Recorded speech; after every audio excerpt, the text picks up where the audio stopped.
And other worker union president. मैं ये कहना चाहता हूँ, पिछले 2 सालों से लगातार हम चुप बैठे थे और 2022 में एक बहुत 2022 और 21 में एक बड़ी तगड़ी एजिटेशन हुई। उसमें एलजी साहब ने पीडीडी के 12,000 लोगों का अप्रूवल दिया और 12,000 लोगों को परमानेंट कर दिया।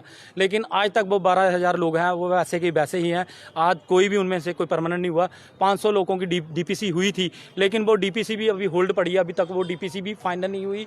हम चाहते हैं कि अगर 1 साल से 2 साल से लगातार हमारी 3-3 महीने के बाद डीपीसी होती है, अगर उस तरीके से डीपीसी करते तो हमारे 12,000 में से 8,000 लोग तो परमानेंट हो जाने थे।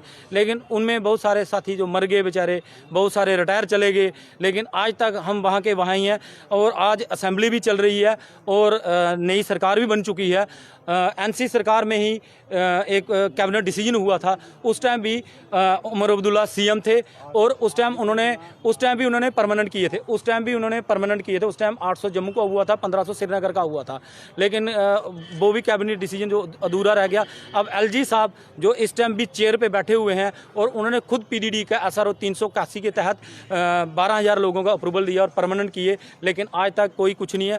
हम अपनी आवाज़ एडमिनिस्ट्रेशन और गवर्नमेंट तक पहुँचाना चाहते हैं। हम चाहते हैं कि कम से कम हमारा जो ये मसला है जल्द से जल्द हल होना चाहिए। नहीं तो आने वाले दिनों में, हम चाहते नहीं थे कि हम आम पब्लिक को या किसी को परेशान करें, लेकिन आने वाले दिनों में अगर हमारा मसला हल नहीं हुआ तो हम दोबारा सड़कों पे, रोडों पे हम निकलने के लिए मजबूर हैं। हमारे पास कोई और रास्ता नहीं है। हम अमन चैन से रहने वाले लोग हैं, मेहनत कश लोग हैं, मेहनत करने वाले हैं।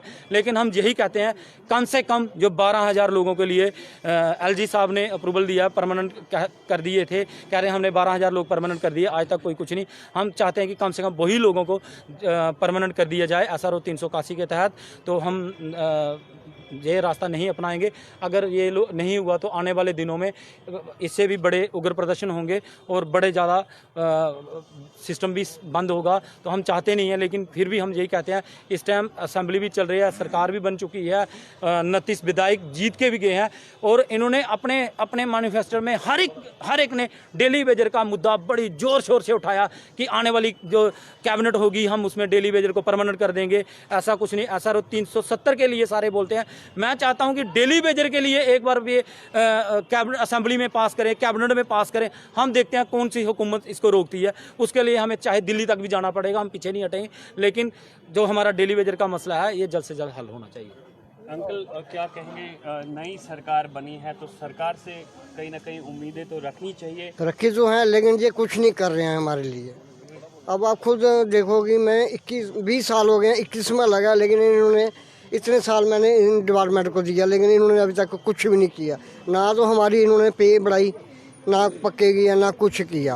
अब एक बेटी है मेरी, उसको मैंने शादी का प्रपोजल है, लेकिन अगर पैसा नहीं होगा तो मैं शादी कहाँ से कराऊंगा। खाने के लाले पड़े हैं घर में, लोगों से उधार मांग के गुजारा चल रहा है। इलेक्शन से पहले तो ये सारी पार्टियां कहती थी हम का मसला हल करेंगे, लेकिन इन्होंने किया कुछ नहीं। वही हिसाब है, कहते हैं कि हाथी के दांत दिखाने के और खाने के और, यही इनका लीडरों का हिसाब है। कितना टाइम लगा दिया आपने इस डिपार्टमेंट में? इस बार में 21 साल हो गए हैं मेरे को। तो अब कितनी सर्विस बची है? 1.25 साल। आप ये रिटायर्ड होने वाले? हाँ जी।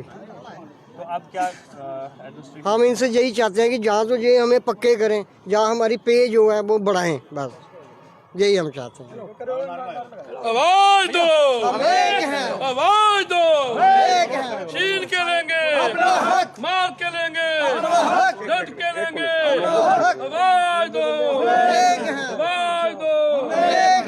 लाल लाल लहराएगा, लाल लाल लहराएगा, इनकलाबो इनकलाब जिंदाबाद, इनकलाबो इनकलाब जिंदाबाद। आवाज दो।